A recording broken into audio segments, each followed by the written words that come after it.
Hello everyone, I'm Mathew Duenas, and today we're going to be going over how to pay an invoice. So you're going to click on Google Chrome and go to CFA Home.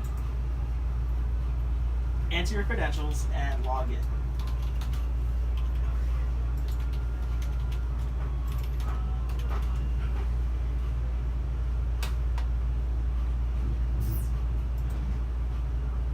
So now under Reports and Tools right here, you'll go down and click on Supplier Payments. Under Supplier Payments on your left-hand side, click on Supplier/Invoice Maintenance. Now right here under this drop-down, you want to make sure to click on the company who is also the supplier that you will be paying. Today, we'll be paying Flowers Baking Company, who supplies our bread. Here they are, Flowers Baking Co. So now, this is a list of all the invoices that we have paid to date. So you're going to want to click on Add Invoice. So under Invoice Date, you'll find the invoice date that's found on the invoice. So on this one, it is April 6th.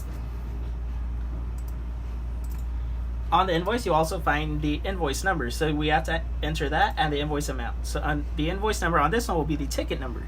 So that's going to be 2097181584. Under invoice amount, your total is going to be also found on the invoice. On this invoice, it is $230.40. Make sure to enter that under invoice amount.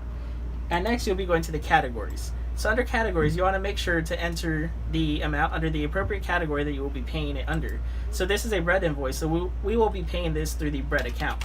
You want to make sure to use the appropriate account, because if you were to use the wrong account, let's say dishwashers, at the end of the month when we get our fee calculation report, it is going to say that we spent $230 on dishwashers, when in reality it should have been charged under the bread account. So now click Save. Next, you'll click on Quick Links, and then on Check Writer. Next, click on Maintain Checks.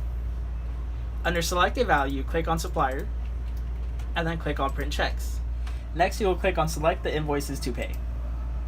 So you want to make sure to click on the invoice that you're wanting to pay and click on the singular check.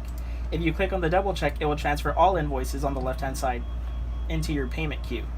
Next, you will click on Create Batch.